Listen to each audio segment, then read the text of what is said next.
What's up, everybody? This is LibUX, nominally a podcast about design and user experience for libraries and the higher ed web. This week we have two, not one, guest joining me to talk about the Library Usage and Trends Report that was published on September 9th by the Pew Research Center.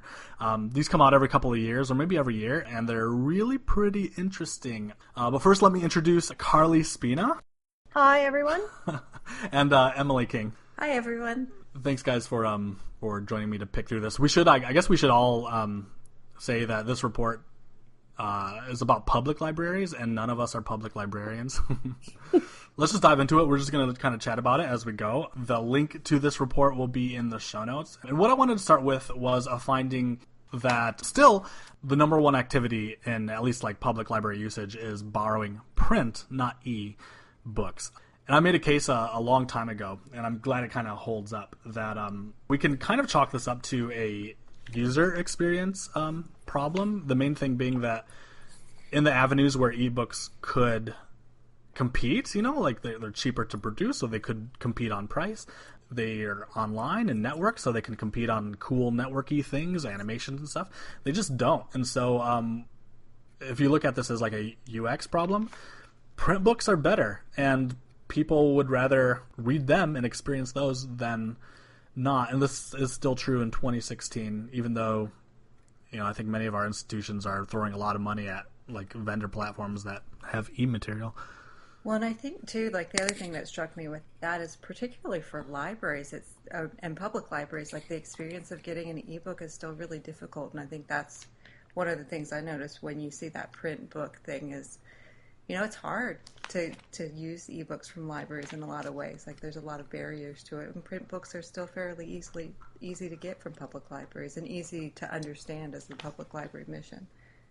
And also, the data seem to suggest that there's still a little bit of a gap. Not everyone even knows whether their library offers ebooks or not. Some of that might be that they're just not interested enough to find out, so maybe that just means they really do like print books. But I do often think that there are probably libraries that are paying for these ebooks, and a lot of people don't even sort of realize it, especially if they don't go to the library's website much.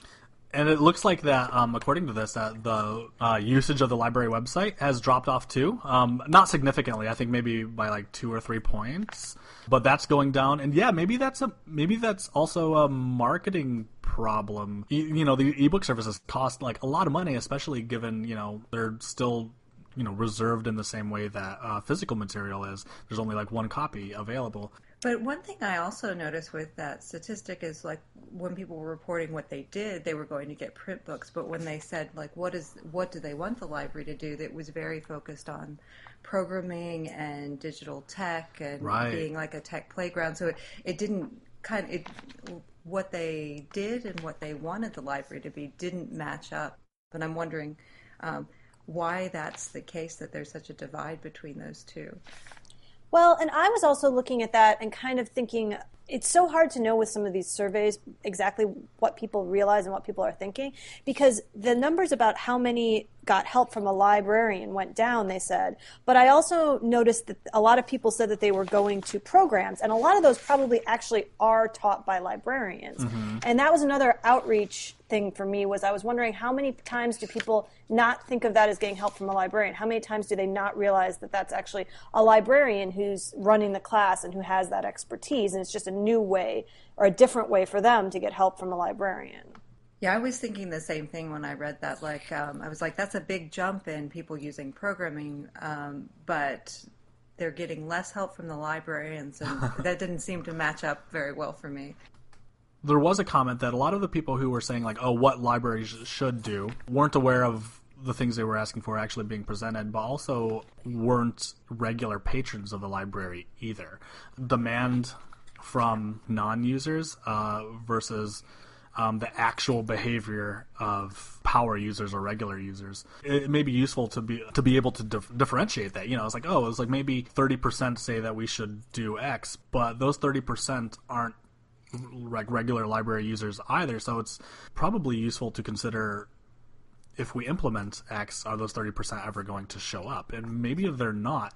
Yeah, I noticed that as well. That I think it was the 52% that said that they hadn't used it in the last year seemed to still have pretty strong opinions about what the library should be doing.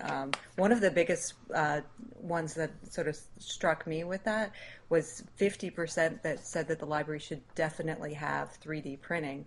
And then when you looked at the actual numbers, it said 13% of the people actually had used 3D printing. And so I think like the idea of, well, if we have something like this, public library is definitely where it should be, but I don't actually use that service.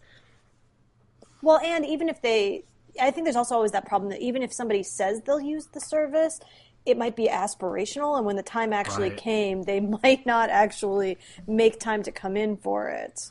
And that's another battle in the outreach venue, I would say, I guess. Yeah, and so it's an interesting conundrum, right? That like public library decision makers have to like feel out. I think it represents the on one hand, like the hyper-local nature of public libraries. Like the library down the street might have like wicked cool 3D printers, and they might have, I don't know, like magnesium pools that you can jump into. But your library might not, they might not have that demonstrable need or demand for it. And so the services that yours offers, it makes sense, are different because the community isn't global or like it's barely regional. It's local. We do have these like bad wagons that get like spun up in library land, like 3D printers are the greatest thing ever, digital media labs. But you try to copy what New York Public Library does, and it's just not gonna work like in certain areas because the demand is different. But it also I think represents this problem where, shoot, man, you do have your actual users, and you cater to their needs, and you provide, and you have, and because they're actual users, you have the actual data to respond to. But if that usage is decreasing, you have to be able to expand and garner new users. And so it's a game, right? You don't know if when these non-adopters like offer an opinion on what might make them come into the building or use the service online, it's not a guarantee that they're going to use it. So it's important that you are able to implement things that might fail without it hurting you. And I think with like 3D printers are costly, and they're costly to maintain, right? Like in terms of human hours and learning time, especially early on when they just broke all the time, and they don't really scale, right? Like how many like one or two people can use a 3D printer at a time. So unless you have like a factory in your public outreach room, like it's not going to benefit the community. It's going to benefit a couple people at a time, so. And it's also one of those things too, like it's not something that I think people, even they might want to be the kind of person that would come and do something really cool with the 3D printer in theory, but some people just don't have the time to sit down to kind of learn what you have to learn to get into something like that. It's much easier to go to the stacks, pick up a book and check it out than it is to get involved in something like 3D printing. Another thing go ahead. Oh, no, and I guess that gets to what you were saying about that aspirational sort of ideas of what the library should be, Carli. I don't want to take us too far off topic, but there was also a really interesting release from Pew recently about 13% of people in America who don't use the internet and how that breaks down. And I think that goes really well with your point about knowing your community and the hyperlocal, because there were a number of demographics that they said related to that. But one of the things they did note was community type. And I think that sort of shows, you have to know your community first of all. While research data like this can be really interesting and helpful for a public library, you really, I think at least, do need to know what your specific community needs and has an interest in. Because if you're in that type of community that has more people who don't use the internet at all, then that's going to have to completely change your approach to things, I would imagine, and particularly the types of programming that you offer. And do you have to think that that very local opinion has a really big role? Because like I think here on page 1 it says people think closing their local public libraries would hurt communities, and often, funding when it comes to like these public libraries is state, or like a state or federal matter. It's a matter of voting, right? So if your local community who doesn't use the internet, and you get a 3D printer and they don't use it and they don't find it interesting and it doesn't add value, at some point, you can see these numbers change, right? People think closing their local public libraries would hurt communities. 66% think it would have a major negative impact, but that's only like 2/3, and that could decline, and any amount of that decline has real impact on public library funding. There's a difference between a few percentage points here. It's also like good business to attend to the needs of the community.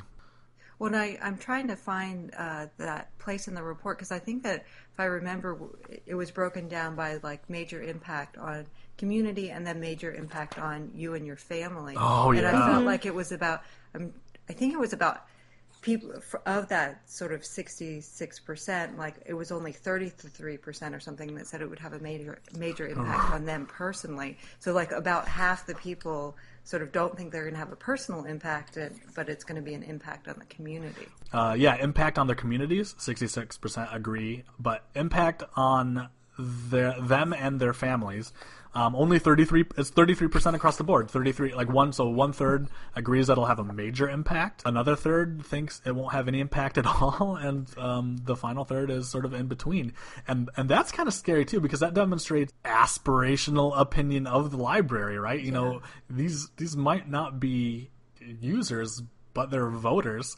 Yes, and like if they actually go into the building and they're like, ooh, maybe this isn't that useful, this could impact. So like what people think the impact on their communities would be is important, and I think it's important that there is to recognize there's disparity between those two numbers. Yeah. Well, it just struck me, and I think because that chart also had that them and their families so neatly divided, 1/3, 1/3, 1/3, with the different categories. Like it just really stuck out to me. Like that's about half. Another thing that I wanted to point out was the increase in the number of people who are using the public libraries to take online classes or complete a certification, because that's something that, probably because I'm an academic librarian primarily, is something that really interests me. I have long thought that as there's more online classes, people are going to be looking to their public libraries for things that in the past they might have looked to academic libraries for, especially if academic libraries aren't able to make it more seamless for off-campus people to use their resources. And so I think that that's going to be a really interesting, if it continues, trend for public libraries, because it's going to change the types of expertise they need to have, the types of materials they need to have access to potentially. And it's really something that maybe they aren't necessarily, maybe they are focused on, I don't know, but I think it's maybe something that people think of as, oh, that's something you go to an academic library for, and maybe it won't be forever. Carli, that stuck out to me as well, because we actually have, I'm at a community college library, and we actually have a public library on our campus. And in the early days of our school, the public library was the library for the college, and then they realized that it wasn't able to meet the needs of students as far as their collections and that type of thing. So they started the library at the community college, and we have very different missions from the public library that's literally like a block down from us. And I was thinking about that library supporting online students versus our library, and how their collection really will have to change if they start seeing more and more online students actually using that as their primary library. And I'm wondering about areas where they're not near an academic library that they could otherwise make use of somehow too. If you're in a remote area where maybe you're doing online classes because that's the best option for you, and your public library is the only thing you have access to, that could really be noteworthy in the future for public libraries if it continues to be such an upward trajectory. Because it was a fairly significant change. Between 2015, it was 17%, and now in 2016, they're seeing that as 26% of people are saying that's what they use it for. Have you seen the this came out on September 20th, the Pew Pew's been on the ball. The Pew Research Center's digital readiness gaps report. They were able to essentially like divide people into 5 groups along a spectrum from least to most ready to engage in kind of online or DIY, like internet-based learning. And I thought this was really interesting where at the macro level, they have basically 2, where 52% of people are relatively hesitant, meaning, I'm just going to quote, this overall group is made up of people who are less likely to use digital tools in their learning. And this has to do in part with the fact that these groups have generally lower levels of involvement with activities like this. It is also tied to their professed lower level of digital skills and trust in the online environment. But 48% are relatively more prepared, and these groups, they broke down into 31% are cautious clickers who have high levels of tech ownership as well as confidence in their online skills and abilities to find trustworthy information. And growing, 17% call themselves digitally ready. They're ardent learners already online. They have technology and they're confident about using their skills and abilities. Those people, both in this more prepared cohort, are higher income households with some college or higher ed experience in their 30s and 40s. And the rest, the relatively hesitant, are all ages 50 and over, all lower income households, all lower levels of formal education. So it seems that there is a trend, a growing trend of people who are more likely and more comfortable to use maybe these services that libraries have been providing online for, a long time, to train themselves. And it makes sense. These are people who, were growing up with YouTube. So like you need to fix something in your air conditioner or whatever. Maybe you just YouTube it and you teach yourself. And it's just a first access to technology, but also comfort using it and comfort sussing out the cruft. But that seems to be a growing percentage of the public. I guess I want to round out to this marker. It's page 3 of the Library Usage and Trends Report, where they actually looked at the use of what the library website is for. And they find that for the mere 27% of people who have used library websites or apps in the past year, searching library catalogs and placing holds on things is still the main task at hand. But it breaks it down like 58% of those who have used the library websites search the library's catalog. 44% reserved or placed hold on books, audiobooks, ebooks. 44% conducted research or got homework help. 40% renewed books, DVDs or CDs.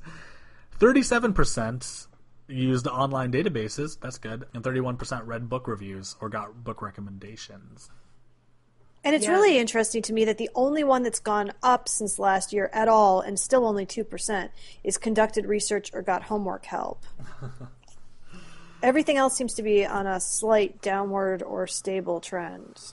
And I wonder with this if it's similar to like the print book thing. It's just the user experience and the expectation. And even though I know that all of us are doing a lot of work to improve the library website and the experience that people have, but just that idea of why am I coming here? Maybe it's just not something that's getting through to patrons, and they can only associate it with those sort of tasks that they associate with the physical library, particularly when you're talking about public libraries. I hope that it's better for academic libraries as, someone who does an academic library website. It's an interesting problem, isn't it? Because consider all of the services that both public and academic libraries provide, especially those that, I guess, don't fit neatly in traditional use cases.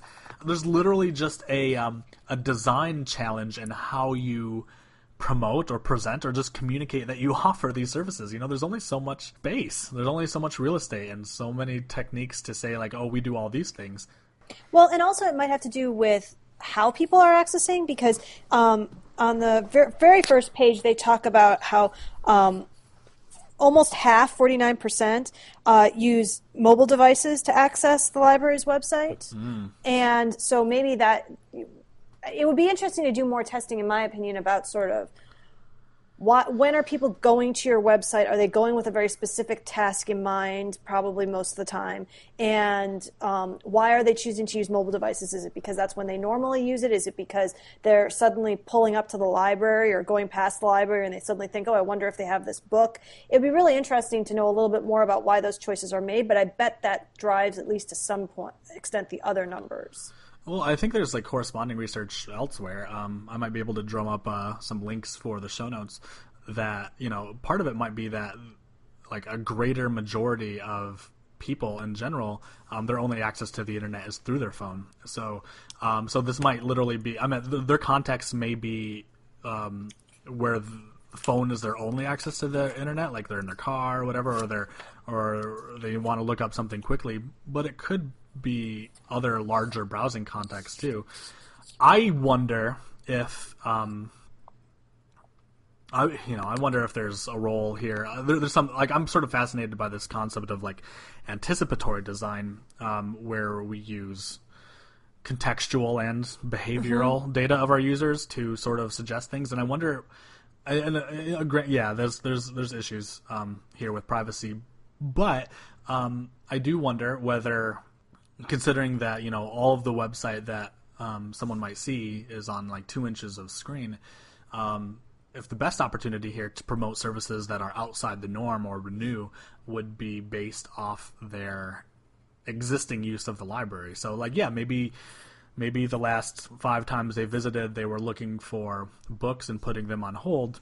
What if the kind of books they were looking for were aligned with a new service or database that we offered? Is that something that we could bubble up to the top just for those users? And I think there's certainly a lot of precedence here in commercial design. Getting found is going to get harder. There's just so much more content and so less time. And I wonder if implementing new services and making sure they're successful require changing ideas that we have about how library websites are even presented. If they can be individualized, maybe that's for the best. Well, another thing that what you said just made me think of, and I've thought of it in the past too, is like when you go to a physical library, it's a physical location, and all of the services are associated together because they all happen physically in the same place. But the web is a very different entity. It doesn't exist in a physical sense in that same way. When you think of something like Google, you don't go to one Google to get all of your stuff from there. You go to whatever service that you want, and all of their services are differentiated. So, I think part of our problem is a lot of times the library website has so much going on it, but if maybe we were asking people about an individual service or putting those services like in a more differentiated way for people to parse through, maybe they would think about it differently, and they'd be like, oh yes, I do use Overdrive or something, or associate something like that, instead of just like the library website. Maybe in a survey like this, maybe it's hard for them to conceptualize what a library website is outside of those basic functions that they associate with the physical library. What's interesting? You just mentioned Overdrive. There's I'm in an academic library, but the Broward County Public Library has Overdrive, and I prefer it to the thing that we offer, so I use that. But I only access their library website through the Overdrive app, and only to log in. So the workflow is like I open up the Overdrive app and I go to log in, and it redirects me to their login page, which is like a couple boxes. I hit submit and it takes me back into the Overdrive library. Broward Library has no other way to reach me. I intentionally, I don't get their newsletter. I don't want that. I don't want any of this stuff. I don't want them to contact me at all. but I'm also I've also will never know anything cool that they're doing ever that might actually appeal to me, but again, it's just because I use this one service, and that may be true for like a lot of folks. The problem being that if they started throwing ads or pop-ups at me while I was trying to find a book, I would be really irritated and I'd leave. I think it's tough in situations like that where somebody's accessing only the ebooks, but I think that there might be things that you can do with some of this data that can actually be put into place in your physical library as well, which I'm sure some public libraries are already even doing. But I'm thinking about, people are saying they mostly still want to check out physical books. So things like collecting data, are most of your hold requests coming through a mobile device? If so, maybe your hold section should have posters about what else you offer online. That's the sort of thing that maybe you can work with this data in a way, or maybe if people are mostly coming into the library just to pick up holds, maybe you can put bookmarks in each of your hold books that have events that are coming up in the library. And ways of taking advantage of the fact that even if people are just running in the door to grab the hold and leave, maybe at the points that they have to stop in the library, they're seeing your message. And that's where it's really tricky online, because there's less of those points. Exactly. With Overdrive, as Michael was saying, it's a completely separate thing from the libraries. That we don't have a lot of control over those vendor applications and how people are interacting with it. But it's part of the ecosystem of the library and our services. But maybe people don't realize that, and when it comes time to vote again. Since our funding comes, or a lot of public library funding comes from votes, maybe they think, oh, well, all this stuff is online. I don't need to support the library anymore, which is, the worst thing that we want them to think. Maybe in my case, it also doesn't matter that I don't use any of the other library services, right? I am a regular user of one service, and that's probably sufficient because it generates circulation stats. The idea that there's a design challenge to promote additional services is sort of a misnomer, because they are nevertheless captured users and there's no churn. They're not leaving. Maybe it requires a mental shift where it's okay that the services remain separate and they retain the brand, but they are optimized for that one service. When you're in Google Docs, you're not being constantly irritated by Google about other services they offer. I only used a couple of them. We're using one right now. But they probably don't care that we don't use the others, because we're still customers. We are still users, and we're not really going anywhere. Well, I think that is a good point. Maybe our focus should be more on improving the experience with the services that we know that users are using, and not worrying about getting them to use different ones, but just making that one experience a really positive one. I'm thinking about that because I guess I do think that what companies like Google do, though, is they do sort of nudge you to their other products in some ways. So I guess one of the things I'm thinking about is, for example, when you are in Overdrive, a lot of times there is an option to click out and buy the book instead of an option to see whether the library has it in print. Whereas in a Google scenario, they're usually trying to push you towards their other products, if anything. Sometimes you're not getting pushed at all, but I'm thinking, with Google Hangouts now, you could have gone to a completely different service now that that's sort of being done away with. But instead, they're nudging you, here, go to YouTube instead. Does that make sense? Oh, yeah, interesting. Yeah. But isn't that in the case of them retiring one service? And True. But they have already got a replacement?